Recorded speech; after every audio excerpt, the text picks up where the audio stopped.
Alright guys, welcome back to the channel here at DTech. I wanted to bring you guys along and show you what was going on with this vehicle. It is a 2010 BMW 1 Series. It's a 135, and the customer's complaint is that it doesn't start. It was at another shop getting some oil lines replaced. It did have to be towed over there. The car sat for about 3 months prior to going to that shop, so the battery was dead. Supposedly jump started, drove it on the truck, jump started, drove it off the truck to that shop. Hoses were replaced. Ever since then, now the car does not start. They told him that the battery needed programming after it was charged up, but in my experience, that will not keep a car from starting. So I am starting from scratch. Let me show you what it does. Let's crank it up.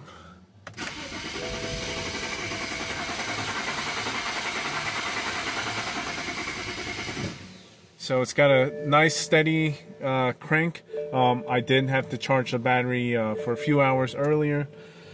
And as far as the trouble codes, I am here with a full system scan, and let me get the key out. Here is the CAS is basically kind of like an immobilizer main player type of guy. It's stating that it's got some immobilizer bus fault. Not too sure about that. Let's see, terminal supply, but that one's listed as history. The first one's current. The other one, kind of like a main one, let's call it. This terminal 15-3, that's listed as current. And then this other one that's current is the 2F4A DME interface with EWS. Looks like it's going to have to be part of the path that we're going to have to go down and investigate and see why we are now getting those trouble codes after supposedly just having some oil cooler lines or whatever replaced. Let me key it up again. See if there's any further detailed information on some of these trouble codes, because these are some that I personally not have seen before. So it's the first time dealing with this situation. So there is no detailed information. Let's back out.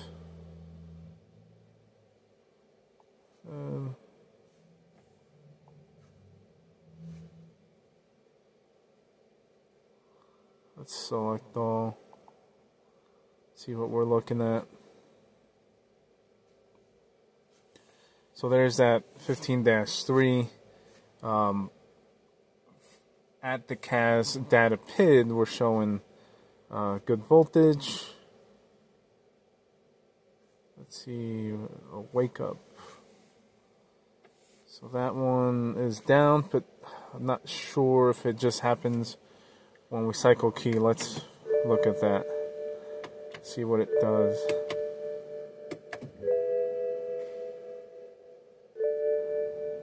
Okay, so the wake up so far right now never did go past the 0.13, so that's interesting there. Everything else seems okay, and 50 is the start. Current and voltage. So if I start it, there we go, and the wake up's still there. Alright. So the only one that seems to be odd is this wake up circuit, which when you open the door handle or power up the car, that should send a wake up signal. It's I think it is a 12 volt signal to other modules, and certainly you should be able to see it here on the CAS. So, and the one that supposedly DME is tattletaling on, this one is at least here being displayed in the CAS as good and proper. So let's back out. Let's go into the DME.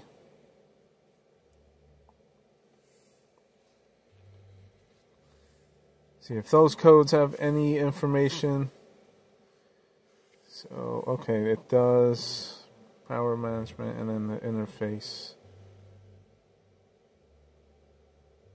Okay, so let's see on this one. Okay, so we've got some sort of description about possible short circuit to terminal 15. So 15.3 shorted to 15. So not sure. I personally have never dealt with that 15.3 circuit. So and then this one I think I have seen. Okay, so it's giving us a little bit of information there. So we'll just have to keep that in mind. Alright, so let's go ahead. I'm going to clear everything.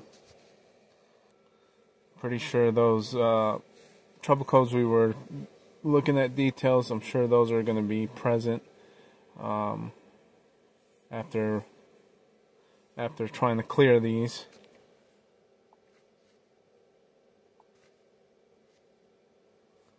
Recycle the key,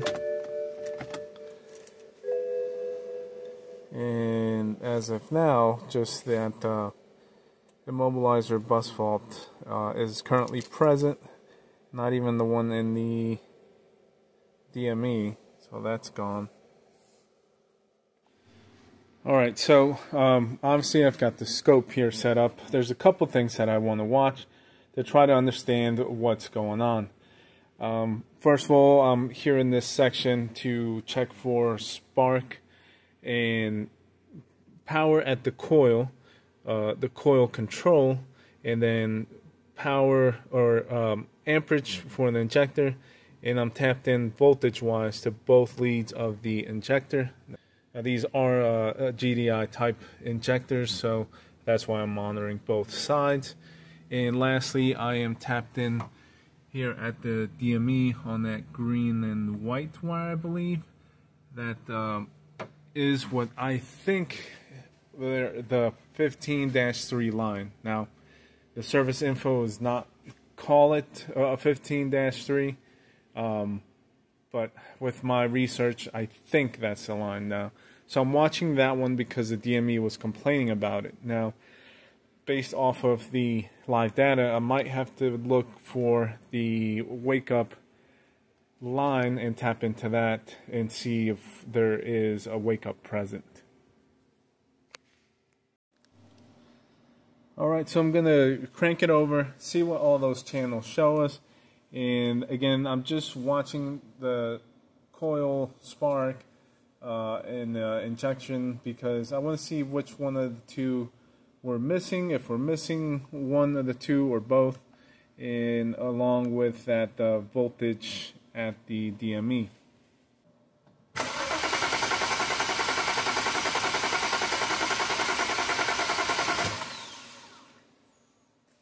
Alright, we'll stop the scope. We'll analyze that here in a second. And let's do, I left the key on, let's do a whole system scan again. And DME is pulling up some codes. So we'll check and see, but I'm pretty sure it's going to be the ones that we were already getting. So, okay. Yep. All of those basically immobilizer type related between DME and CAS. Something is not jiving correctly. Something's not happy. Something happened when the oil lines were replaced, whether they jumped it backwards or jumped it too many times or arced it while jumping. I don't know. I am just dealing with what I'm presented with. So now I'm going to try to figure out how to get this running. I almost forgot to go over this scope capture. So let's break down the channels. Red is on the power supply to the ignition coils. Green is my coil control. And then blue is my terminal 15-3 at the DME. Now that is supplied by the CAS module to the DME. And then yellow is the amperage for the injector. And this teal and purple here is the voltage at the injector, which the amperage and the voltages at the injector are just dead. Nothing is happening there, no activity. But funny enough, we are getting coil control, so it's trying to light them off by sparking. It is providing spark, but it is not providing fuel. But we are getting proper voltage to the DME on that 15-3. So why the DME is not seeing it or complaining about it, I'm not sure. But again, it's going to depend if I'm tapping correctly to the right pin, as if this is the 15-3. So let me locate wake up circuit and do a little bit of digging, and we'll get back at it. Okay guys, so to bring you guys back off camera, I spent quite a bit of time doing some research about anything that I could find related to what's going on. As you saw, it looked like we had issues with the wake-up signal, and then I was not sure if I was on the correct, 15-3 terminal line, and so on and so forth. So I did a lot of digging, a lot of reading about the description, operation, about the immobilizer, the CAS, the DME, just informing myself as much as I can about details with this whole system. And what basically I came up with was to test a couple of different pins as well. So area where I was tapped in before that, I thought, and I'm beginning to think there's not a specific labeled 15-3 as far as all the diagrams that I'm looking up, and I'm just not getting one labeled that. This is the one that I tapped into, that 15-ZRS at pin 22 of the DME. That's one that I was monitoring, which did end up having voltage with terminal 15. But I'm not sure that we have that terminal. But either way, because of what we saw, I want to monitor the wake-up signal, which it's not listed in this diagram, but it's easy enough to find, and it's the connector 2. This one is connector 1, the ones I'm going to tap into. So the other ones I am going to look at is this start signal pin at the DME and this bus PA. I ended up finding through the readings and discovering that the way that the CAS communicates the immobilizer information to the DME, which is this guy here, is through this line. It was a little bit hard to find because the service information is describing with vehicles with EWS or CAS and they call that a couple different names in the information, but this is that line. So I figured that this would be a critical point to be monitoring. This one, I don't know what's supposed to be there, but also seems that would be a smart one to look at. It's a start signal that gets sent from the CAS to the DME. I'm assuming to let the DME, I guess, maybe know that the CAS has initiated or let start operation occur. So we're going to monitor this one, stay on this one, add this bus, and add wake up signal at the DME. As far as that bus line, here it is again.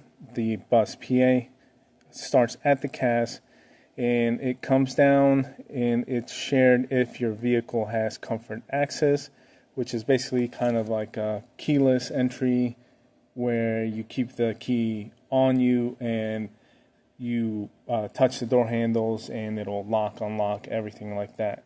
So if your vehicle has that, that bus is shared with that module also. Comes over here to the electric steering lock, which this does have, and then depending upon equipment or engine basically, or production, it's also going to be shared with DME, which this is us here, pin 15, and it is a white wire. So I know I'm tapped in there. It's the same line. Again, it's the bus that communicates, I believe, immobilizer information. So with that, I got the scope. Still have some of the other same.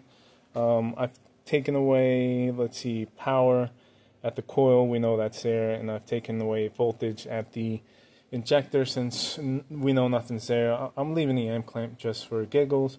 Still have the sync there. Still have the one that we were monitoring, and then we got the ones that we added. So that's going to be the new waveforms that I will capture while cranking, see what it does.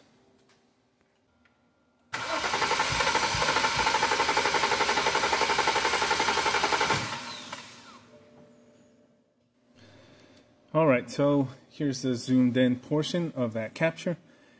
First I made sure to just put the key into the slot before I hit the key button to go into terminal 15. That was this section here where we have status changed. This teal line is actually the start signal line from the CAS to the DME. So key off, everything, it was up at, let's say, source voltage. The red channel is the wake up signal. So as soon as I put the key in the slot, the CAS commanded wake up to the wake up circuit to, that also ties in other modules. At that same time, it dropped the start signal down to basically ground, let's call it. And then here at the blue, I did terminal 15, or push the button to power up the car, and the blue came up. Also looks like the red came up constant, and then obviously this was our cranking point.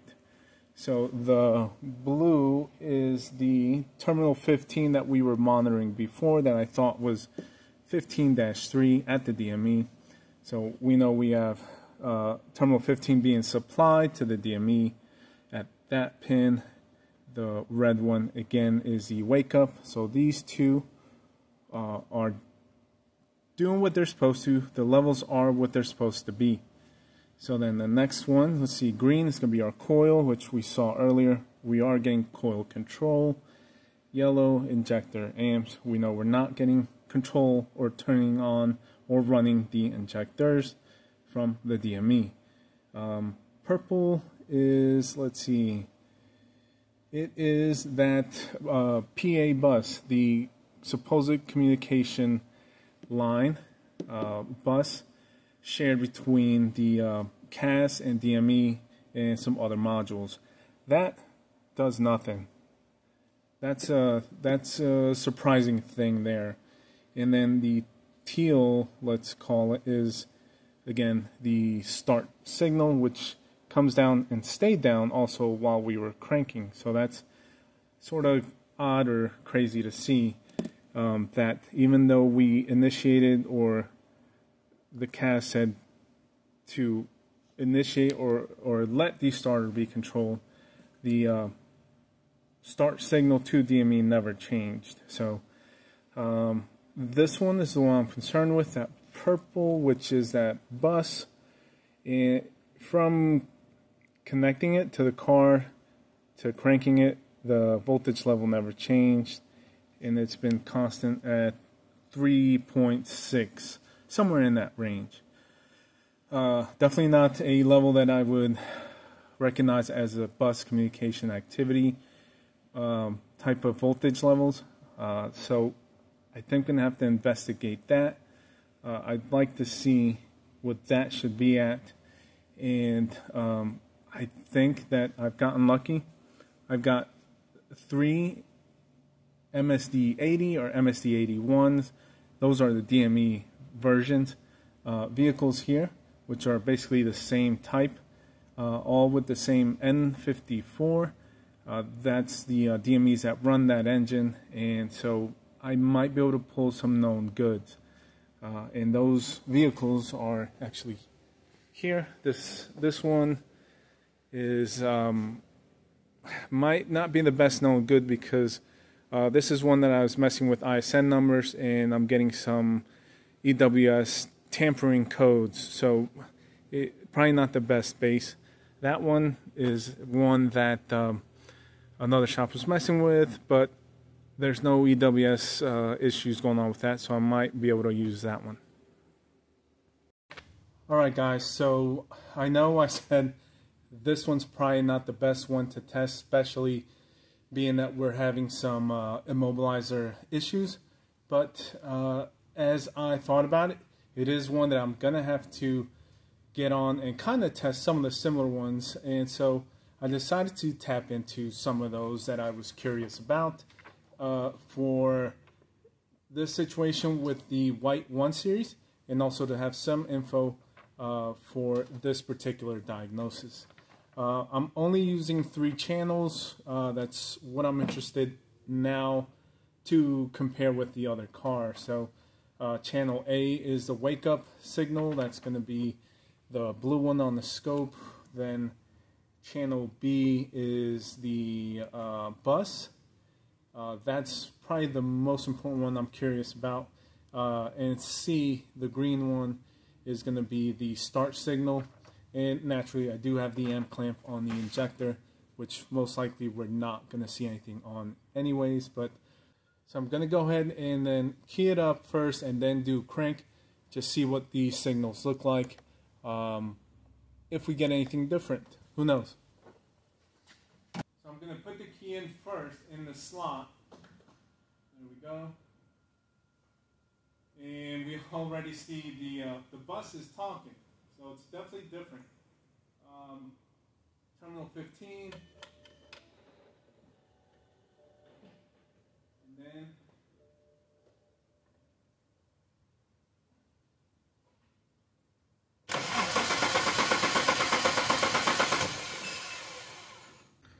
all right, let's go back to the beginning.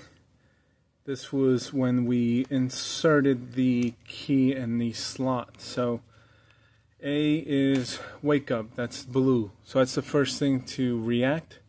Comes up, wake up signal, provides a voltage up high to wake up the modules. Red is going to be the bus. So that starts talking. Green, our start signal. So that drops down to, basically 0, just like the 1 series. So that's, interesting, or at least good to know.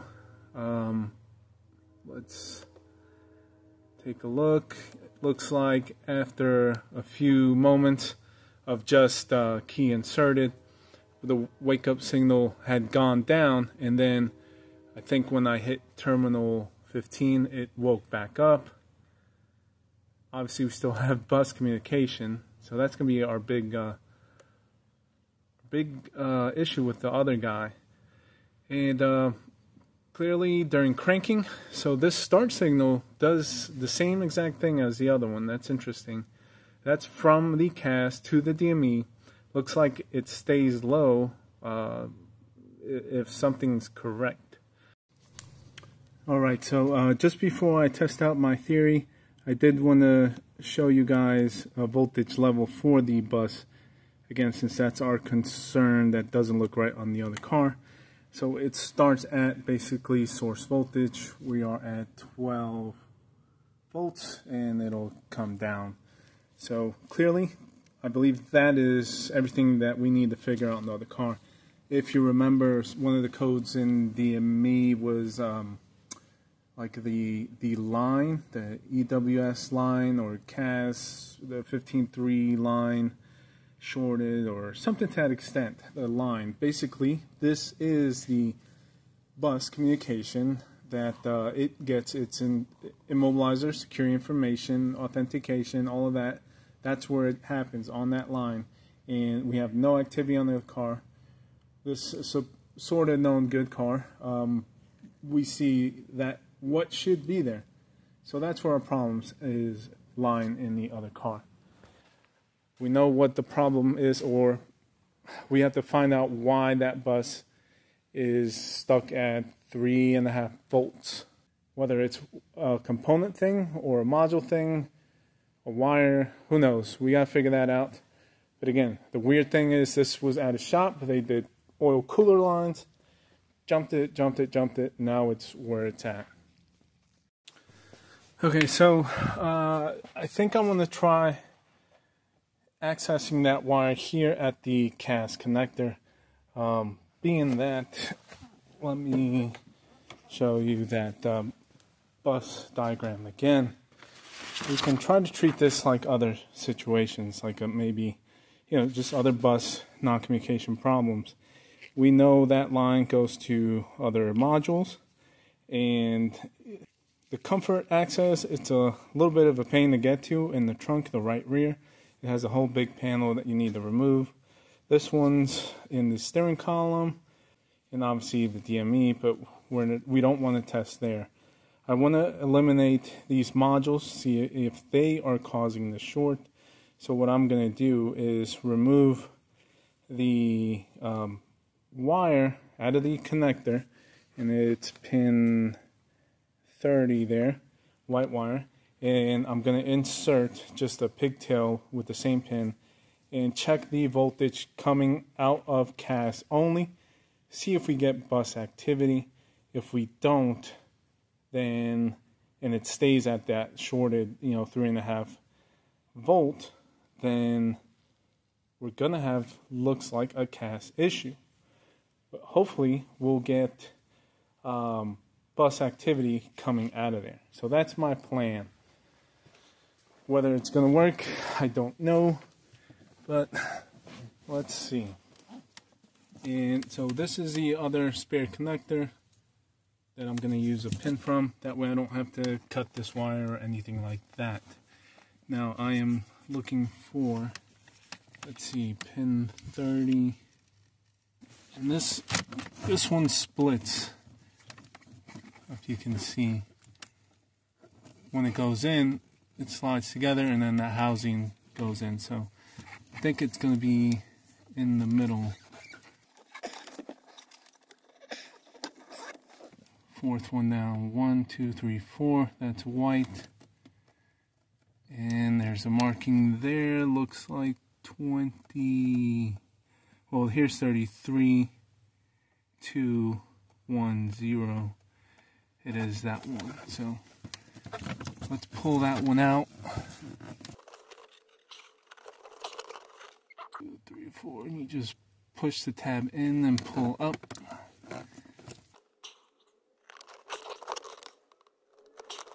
And then you got the tab again in that middle section.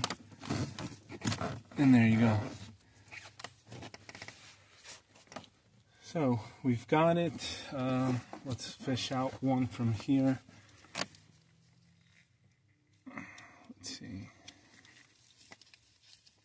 Any of these should work, the small pin ones.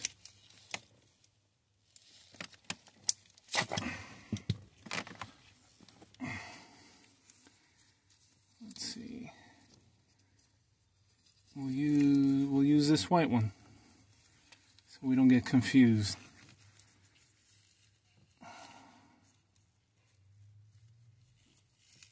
That's weird. It's the fourth one also.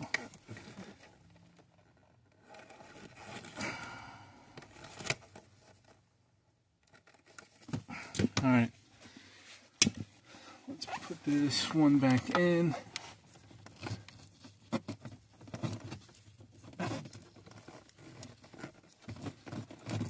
And we can actually test both sides because we're going to have that other pin just hanging there.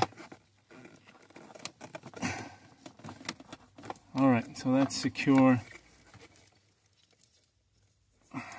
Let's assemble this one again.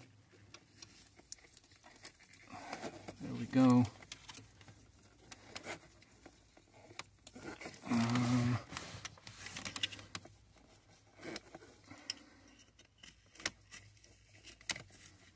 Alright, so let me strip that back, plug it back in, and I'll get the scope out.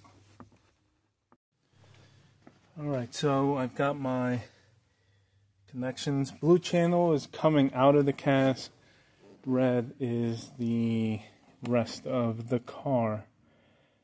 Okay, so the one coming out of, okay, that's sort of good.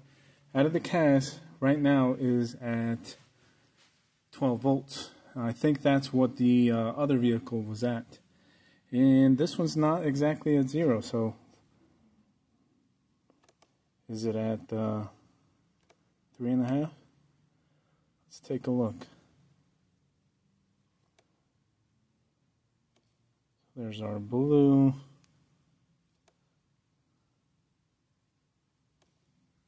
Alright, so there are the readings. Coming out of the CAS, we're at 12, and we're sitting at 1.3 and change, which there should be nothing there. So I bet you something down the line is basically messing up the bus, and I'm trying to get this to focus so that we can get a good capture. Alright, now let's wake the car up. Now put the key in the slot.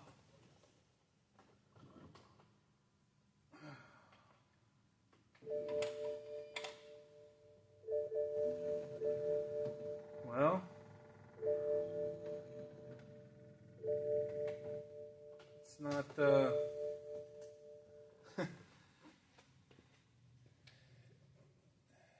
we go. There's some confusion. All right, that confirmed. So I'm wondering right now if the CAS is just reaching out, looking for other guys.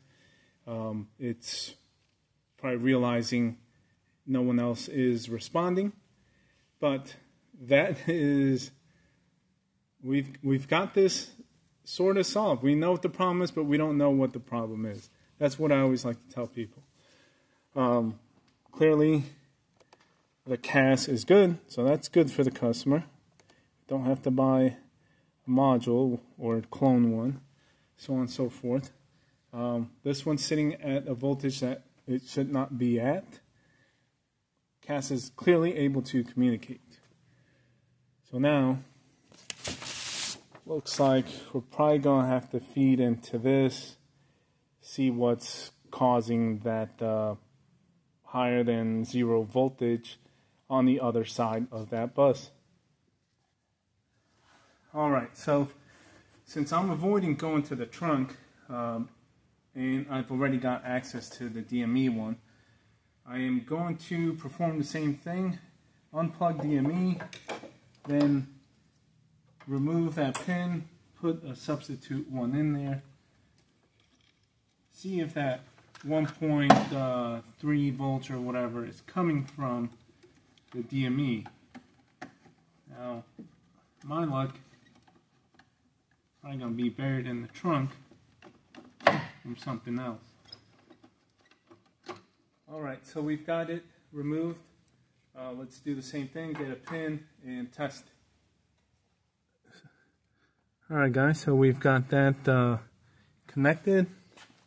Let's get this out the way. It's going to be this guy here. We'll put it on our third, so it's going to be the green. I'll leave the other two since it's at the CAS and the rest of the bus. And the green's going to be DME coming out of it. Let's take some bets. What do you guys think? Bad DME or rest of the bus? Well, so far it looks like it's at 0, the green one, so go figure. Let's see. I'm going to take it off the DME and put it on the bus. Same white wire that we were tapped into before. So I'm off. Looks like I didn't make a change. And there's the rest. So, alright, well, another good thing, I guess, is it's not a DME. Another module he does not have to buy or clone. Okay, so one more idea, because again, I'm just trying to avoid going to the trunk, but regardless. So, see that yellow lead? So I've got these mini alligators. So we're sharing that pin coming out of DME, and I'm making my own line. We're going to connect the DME and the CAS to see what we get. And if we get communication restored and possibly even crank it and run it, who knows. So again, let's use the rest of the threads here on with this mini.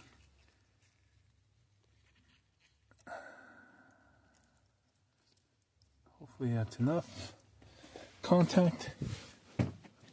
Alright, scope is running. The green obviously came up, so I'm still tapped in monitoring over there with the scope. Let's see what waking the vehicle up does.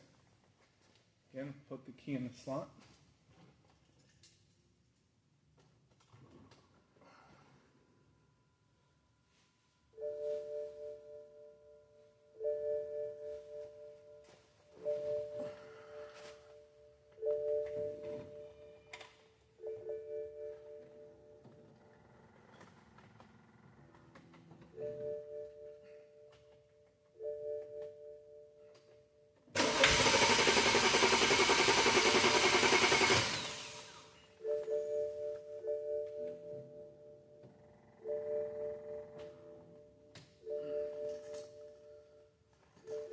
No luck.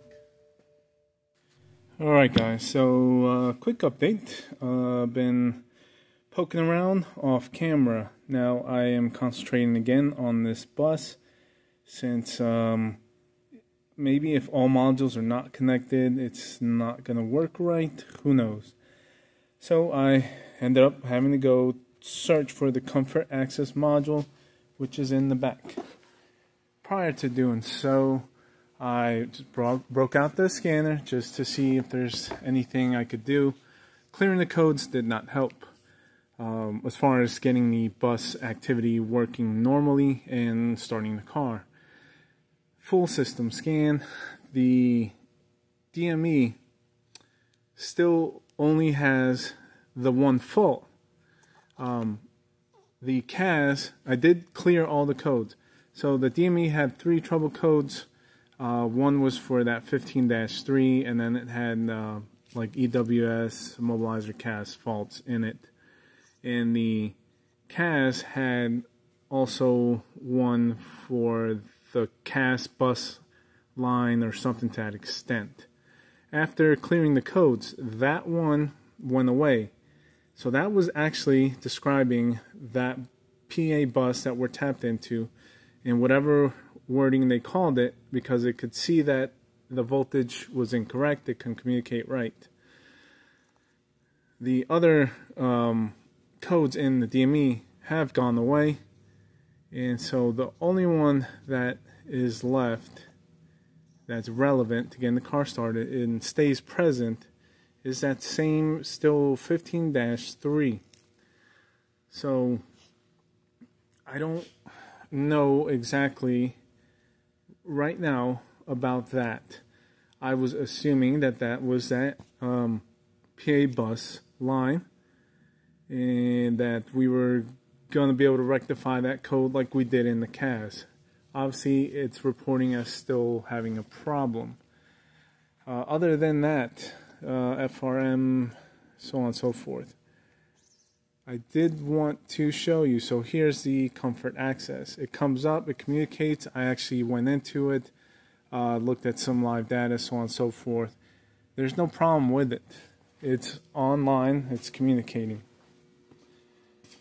If we come back here, where that comfort access module lives, and also the tire pressure monitor. So that, the guy right there, that's the comfort access, and the other one to the left, that's the should be the tire one. Let's take a look, and it, like always, just never seems to fail. Let's see.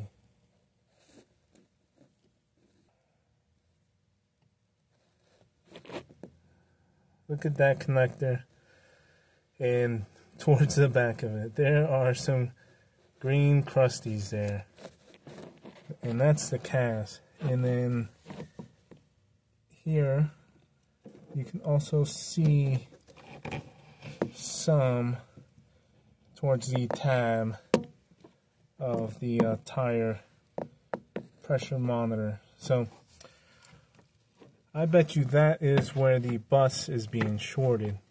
Now I can run the scope. Actually, I think the scope is running, and then unplug this and see if that 1.3 volts goes away. So let's see, it should be the red channel. And let's bring a cursor.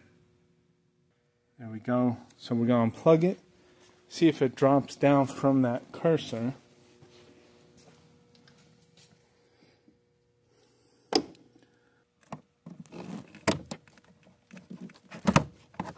Okay.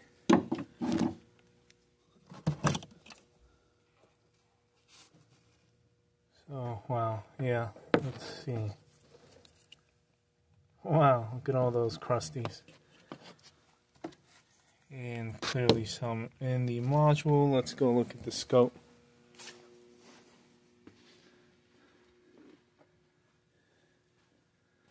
Perfect. Look at that. It's dropped down from the cursor line. That is where our short is. So that's crazy. Let's so what do we do? Do we plug the other guys in? But it shouldn't matter. It's no different than what we were doing. As you can see, we still have the blue and green, which should match because we're measuring the same thing now. So I'm almost wondering if we've got two issues right now.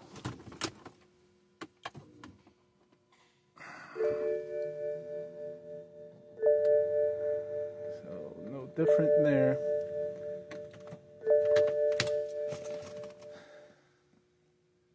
We've gotten rid of the short of the bus. But the DME is still complaining about this circuit as if that's shorted. Now we knew we got rid of the shorted bus when we basically bypassed it and saw our levels come up, and then the rest of the body still had it shorted, obviously by the corrosion. So we kind of did the same thing there by by bypassing it is no different than unplugging it. We just now truly found the source of it. But now we're left with trying to get the car started and eliminating this trouble code. Alright guys, bringing you here for an update. So, based off of everything we found, this, determining that this DME, this is the customer's original DME, I want to just basically put the final dagger in the coffin, I believe that's how you say it, and clone a second module. Now this one is actually from the black vehicle. I do have to pull that one out again, and I have to rectify it, and it's going to be within the DME. So this is going to be was going to be a guinea pig, and so I've shown videos doing this, whatnot. I was getting ready to set up with the OBD Star, and before going ahead fully with making the connections, I was basically simply going to find the pins for terminal 15 and the PA bus that seems to be shorted, and I was just going to ohm them out to basically prove out that they are tied together. And I've got two terminal 15s already set up, and lastly I was going for the bus pin. But look at that. I don't know how I did not catch that, and I'm trying to tell if it is pushed in or broke. Hopefully you can tell. That guy there. So let me get this one out of the way. It looks like it's pushed in. I'm I'm wondering if I can pull it out and maybe be saved. I don't know. I've never run into this. It wasn't until I got here when I was trying to pin out that I noticed that. So, I mean, we clearly have like 100% for sure determined the issue. All right, let's see what that does. I don't know if I should scan it first or just fully send it. Not sure. Let's see. I guess we'll scan it.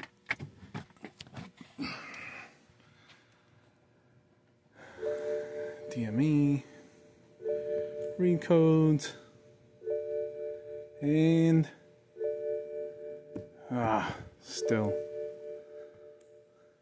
It would have switched to absent. Looks like this DME is toast, man.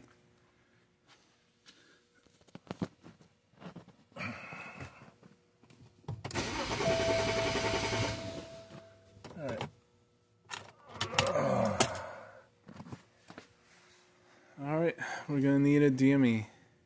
Okay guys, so just to bring you along for an update. Last that we noticed was that the pin seemed to be sunk in.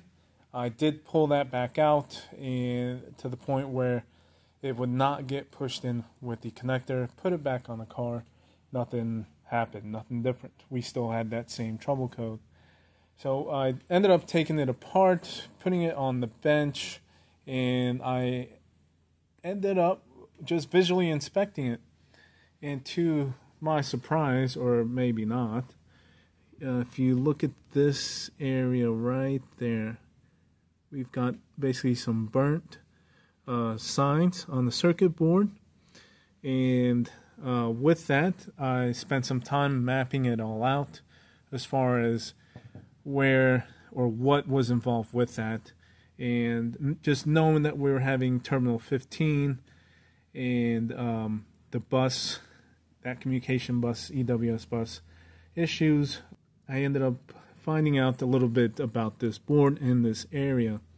So there's two power supplies, I think terminal 30 and 15, or the wake up and 15. I'd have to double check, but one of them leads to this side and the other leads to this side.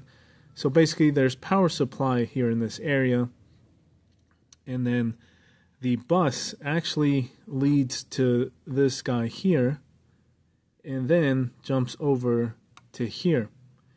And another thing that jumps to here is one of these power supplies. I'd have to pin out again, but one of the power supplies goes here, and so does the bus. This here, it's a CAN bus transceiver, and it's a common point. Now, as far as exactly what happened, not 100% sure as far as what the situation was. All we know is that our bus was shorted because of the comfort access module in the trunk with water tying the bus to a power pin, so it raised the voltage on there. And then we know we had terminal 15 shorted codes, and also we had some multiple jump starts going on. That's all I know, and this is the result of, I think, all those combined things. As far as who came first, hard to tell at this moment, but I want to see what if there's anything here in-house that I can do in order to either get this rectified and fixed, or do we absolutely have to get a used one and clone it, so on and so forth. So what I've done and set up is basically just a power supply. I have a breakout connector there, and I've got my power ground, and this is terminal 15 based off of this diagram here. So power, terminal 15, and then my 3 grounds. So with that, I'm going to power up. I'm going to use the thermal to see what powers up, what we have, and then compare it with this one here. This is one that I was messing around with at a separate time, trying to do some ISN work, but I've cut these, which you have to do this to get into boot mode, but these are not touching anything, so it'll be in the same state as this one, and I'll compare the thermal image of this compared to this. Basically, I'm trying to see if there is a component that is shorted on this actual board and could cause that issue, or the issue again if those components get replaced. And so I'm just trying to avoid something, and I'm using this as a known good to compare and hopefully help me make a decision. So we'll go ahead, and I'm going to power up, and right away you see the module components start to basically warm up. And what I will do is take a picture with the thermal imager, and then we can also probably use some of this video footage, and basically just going to try to compare those hotspots between both DMEs. So I'll go ahead and power it down, let it sit or cool for a minute, and then I'll swap them over. Alright, there's the original one. Here is my test platform. And then let's get on the thermal, power it up. And then we'll be able to use this to compare.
Alright guys, so I'm gonna try to explain what's going on. Obviously I've removed the component off of the board there, and they not only obviously burnt themselves up, but they basically cratered the circuit board and have basically burnt through that first layer that they sit on. So because of that, I've been trying to figure out some more of the mapping, and what I ended up finding. So this pin here ties into this pad, the pad that was here, and this dot here when the top layer is there. That pin comes from the pin 22 on the 6002 connector, which is terminal 15 from the CAS. So that's a power feed coming into this whole leg, and then from there were the two components that then tie and go this way. So when I was cleaning it, this pad actually started to move, and I tried to show that. So I've kind of scraped off in this line here, got some solder to tie from that line onto the pad again.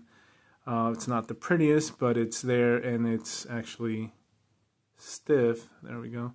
So that's going to be my building block. So that's going to be the start of my building block.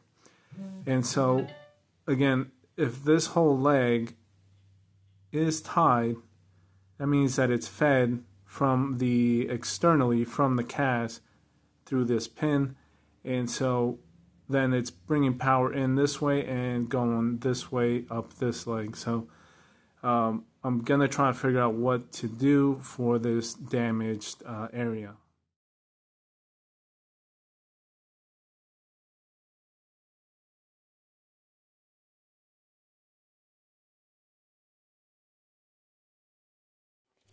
Alright guys, so I'll explain what atrocity I made there.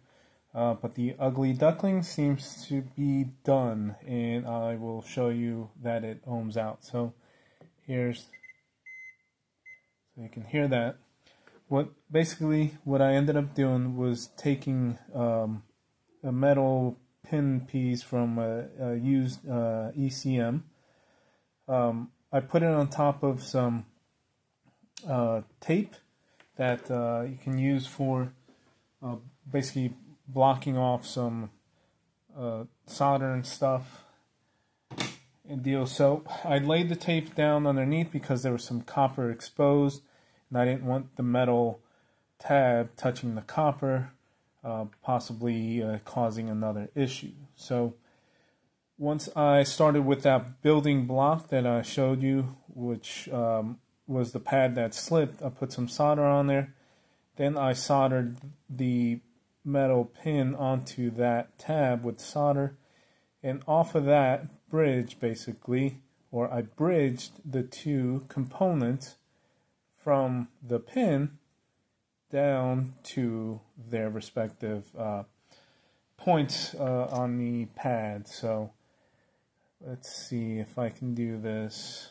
So I'm going to touch on the pin 22 at the connector here on the board for the KL15 from CAS.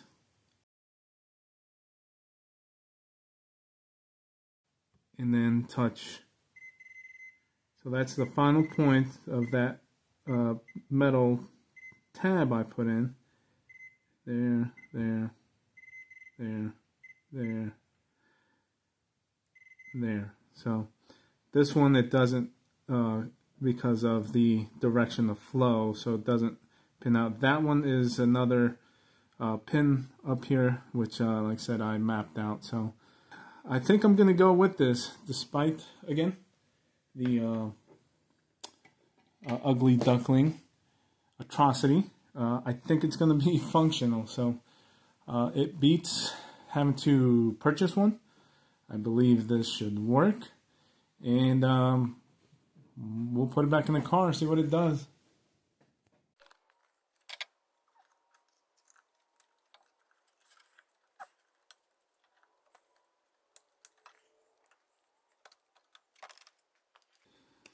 All right, let's see we screwed something up or fixed something.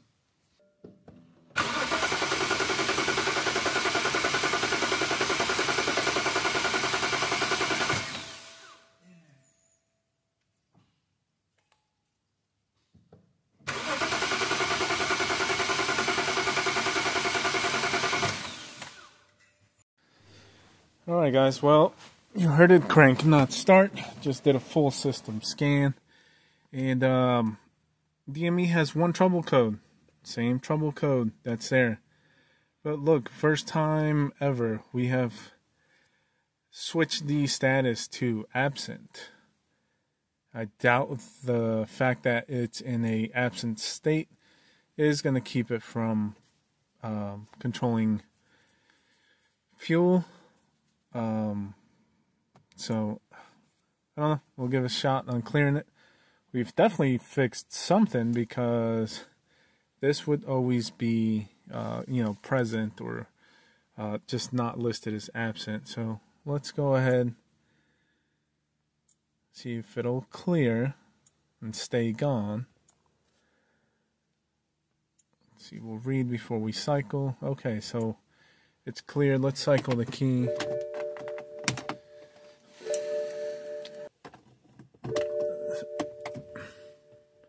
Alright, so key's on. No fault code. Let's crank it.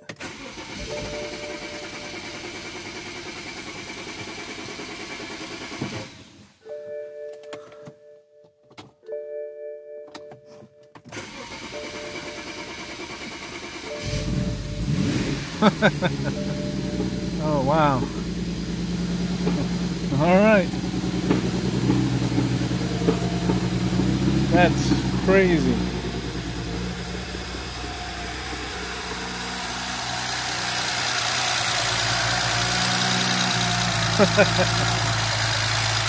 I was not expecting that, to be honest. It is running poorly.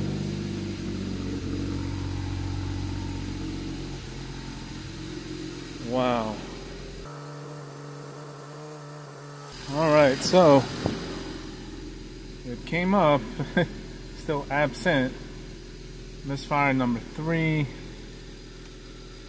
Well, I mean, it's running.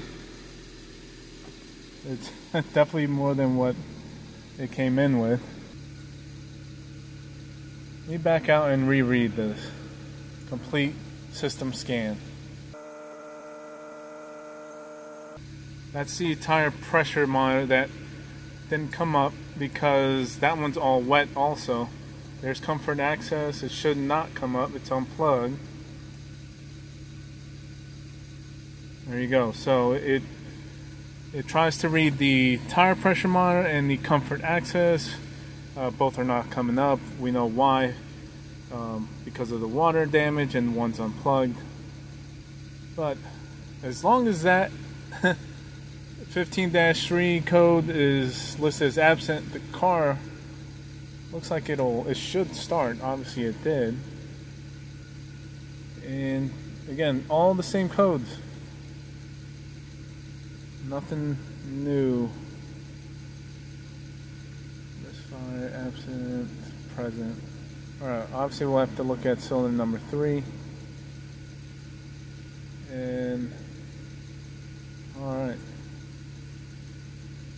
Well, let's see if it'll start again. Almost don't want to, but let's see if it'll rev up. Alright. I don't even know how what the fluid levels are. Remember, this was it had an oil cooler line, I guess, explode, come off, whatnot. So definitely have to figure out oil level. I have to check coolant, but obviously not what it fully came in here for.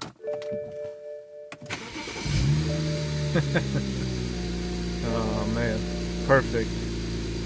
Awesome. Was not expecting that. Well, I was hoping for it, being that it looks like we fixed the DME's problem. and we fixed the short circuit on the bus.